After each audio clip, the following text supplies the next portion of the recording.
It's been a tough couple of days for a lot of people. It's been tough to watch, and I want to talk about what's happening in Ukraine. It's certainly shocking. It's saddening. It is disgusting, and I think this is something that every nomad capitalist should learn from, not because it's not important to be sympathetic to what's happening now. I think it's very important to be sympathetic, and we've been reaching out to people that we know who are from Ukraine, people all over the world, to check on their families, people that we know who are in Ukraine, and some of them are doing okay. Some of them are putting on a brave face. They're scared, obviously, and it's been tough for me and for my family and my team to be talking to all the great friends we have there, and to show our support and to see how we can help, and knowing that maybe there's not as much as you can do to help. But I want to talk about this. And yesterday we put out a video, or the other day we put out a video on low tax countries you haven't considered.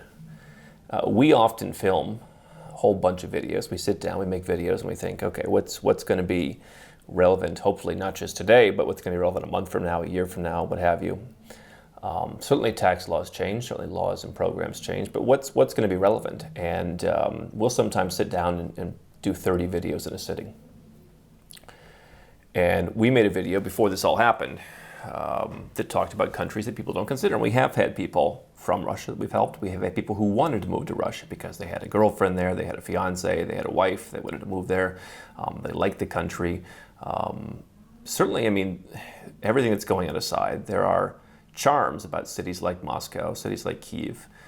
It was not our intention to publish that, and certainly we should have done a better job of responding quickly in talking about this. My idea obviously is not in this current situation to tell people, hey, go and move to Moscow, save tax.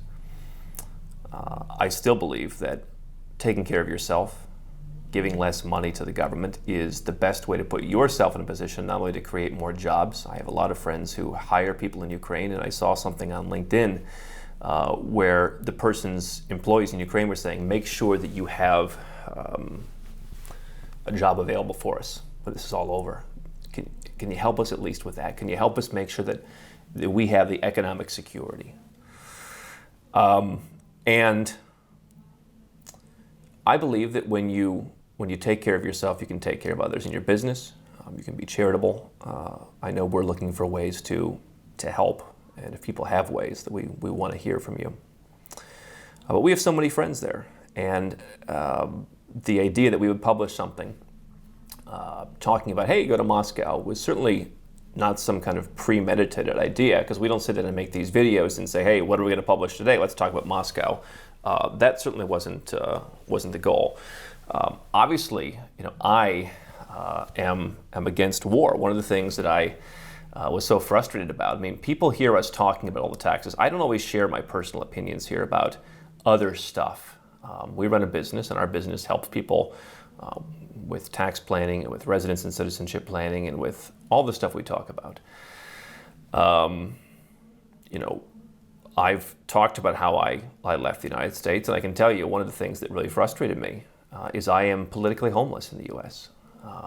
I can't talk about the fact that for so long I was frustrated and embarrassed about all the things that the U.S. government got themselves into. And then I would travel around the world as an American, and I felt it because I've met people all throughout the world, where I'm at here in Serbia and in this part of the world in the Balkans, people from the Middle East, people from Yemen, people from Iran, people from all over the world. I've met these people all over, all through the years of my travels, and I've seen the impact that has. And that was a hard thing for my identity.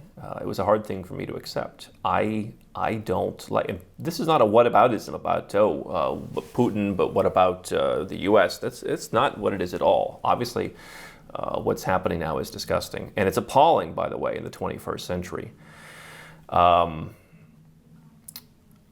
I think if you're a nomad capitalist, you have to be for peace. And what's also appalling to me is you see people in social media talking about, hey, how is war going to pump their portfolio? That can't be what you're thinking about right now. But I also think people want to paint this as countries. This is about leaders, because as much as you think, well, if you're against war and if you stand with the Ukrainians, I mean, I have 3 sisters who were adopted from Russia as older children. They don't support this. I have a wife from Russia, and her background is not entirely Russian, and so she has the perspective of saying, well, not everything that Russia does is good, and she has her own political views. I know people from Russia. We work, and this is not about those people. These people don't want it. I've seen so many people from Russia who they're embarrassed. They're embarrassed the same way that I was, and they're wondering how this is going to affect them, but they're also thinking, I don't support this. And this is what I've always told you, is think beyond your own country. It's easy to look and say, oh, okay, we love the Russians who don't just support their government. How many people live in the United States and, hey, if the U.S. government does it, it must be right? Hey, how many people right now in Canada saying, well, hey, the government's saying this, so they must be right?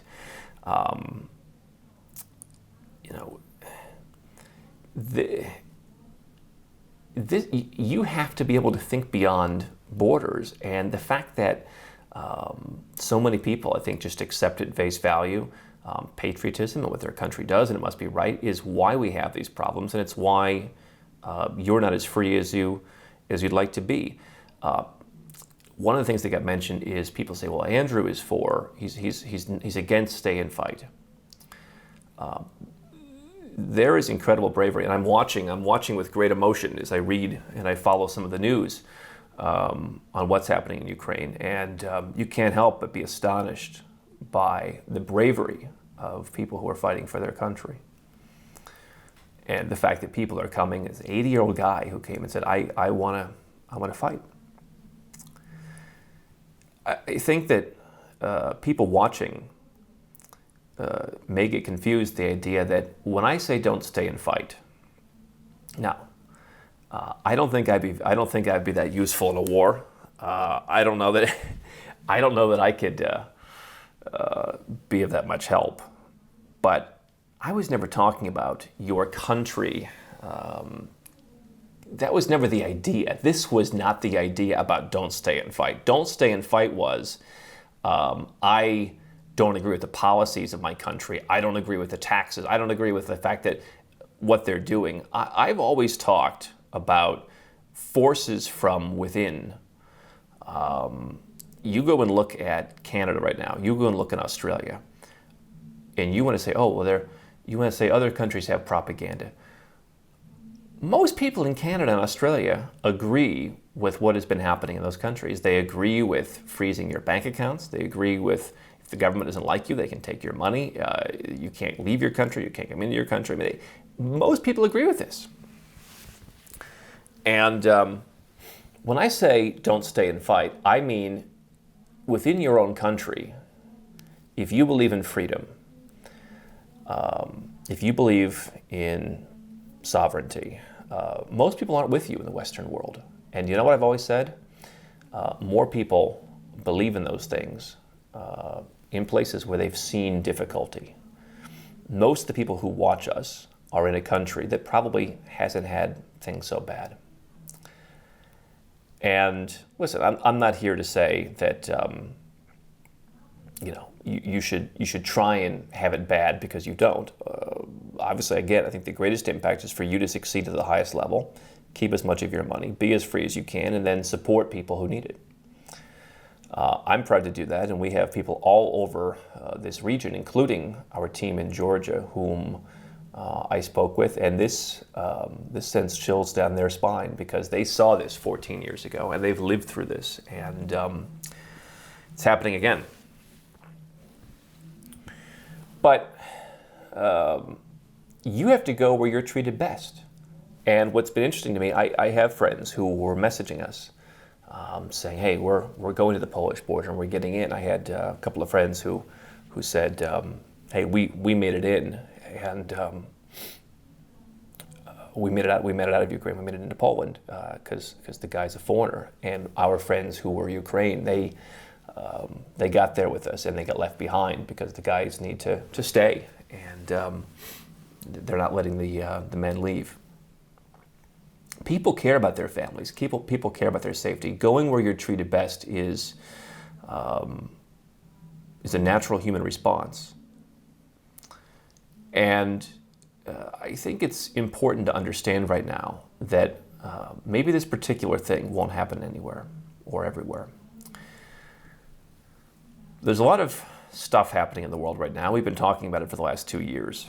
None of it perhaps hits me as personally because of all the people that I know here and just how personal it is for me, having moved past the U.S. and being in this part of the world. I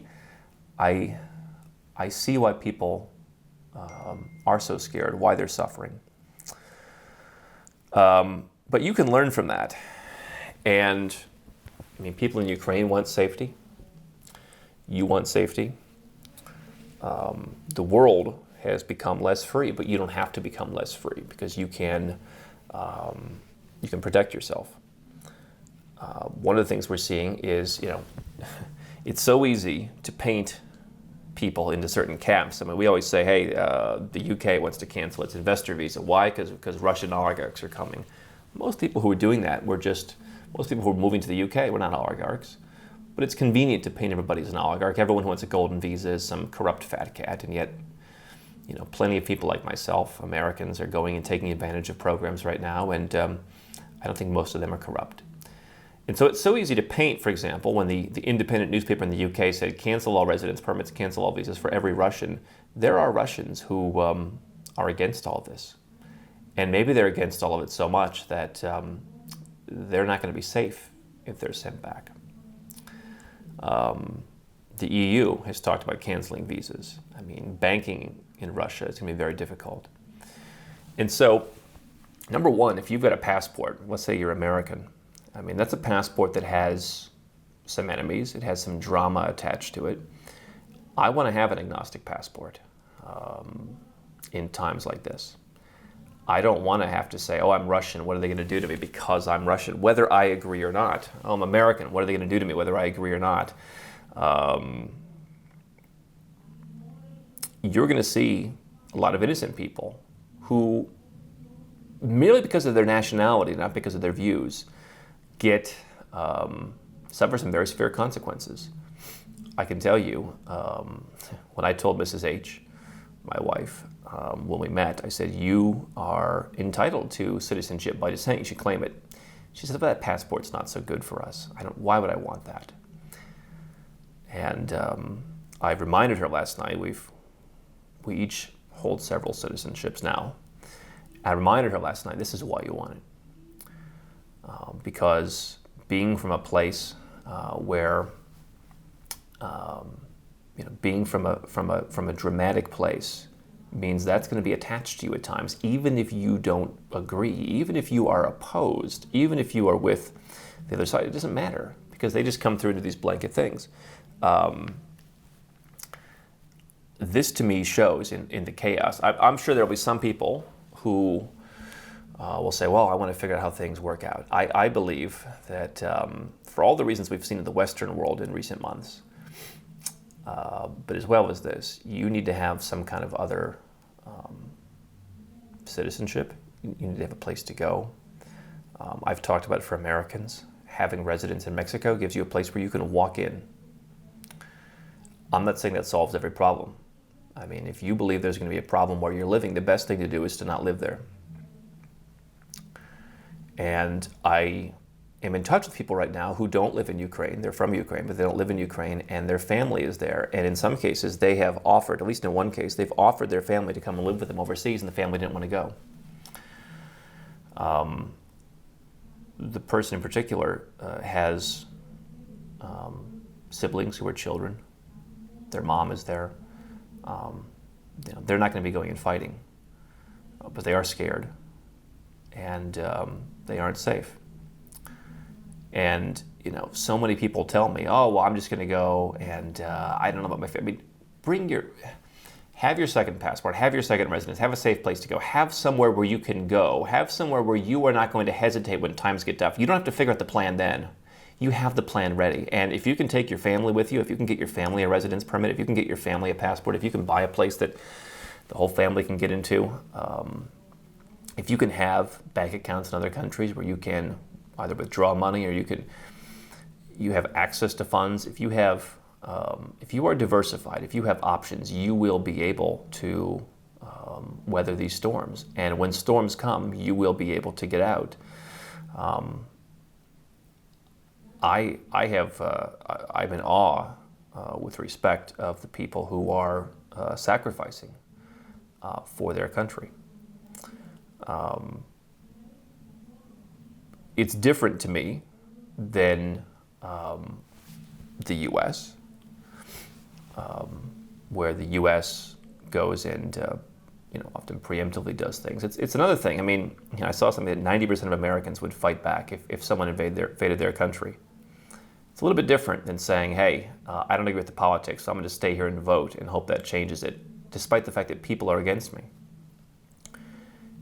And if you believe in bravery, I think that's probably in shorter and shorter supply in many Western countries, but it's not in this part of the world.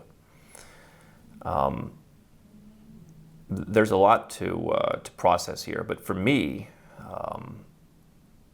understand that you are going to be branded by your nationality. You are going to be branded by your passport. You're going to be branded by where you live. You are going to, you have to have some kind of other option to deal with this. So for those of us who are able to help because we have become prepared, we're looking for ways to help. And I think that everyone who lives the nomadic capitalist lifestyle should try and find ways to help people who are suffering.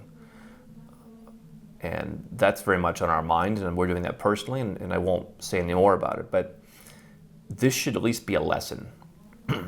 Not because we want to minimize the suffering that's going on right now, but because at the very least, what we can do from this side is help more people not have this happen to them. Make sure that they are free, make sure that they are safe, make sure that they have options, make sure that they are protected. That's important. And again, I think people's natural instinct is to go where you're treated best. We have to understand that there is some nuance. I'm not saying there's nuance to all of this at all, but I am saying that there are people who are on the other side who are going to suffer, who would love to. There are people protesting in Russia, and they do so, knowing that they'll be arrested. They are not on the side of their country, and yet they are going to be disadvantaged accordingly. They are going to have trouble. Not only do they not want to be in their country potentially speaking out because they don't feel they can do that, but they don't. They may have limited options of where they can go, and so giving yourself more options, as I encouraged, my wife to do, make sure that you will always be ready. You will always be protected, and you will always have an alternative. I think that's the takeaway from all this. And so certainly we are standing with those who are involved in this right now, and we're supporting them. And that's what I think you should take away from this.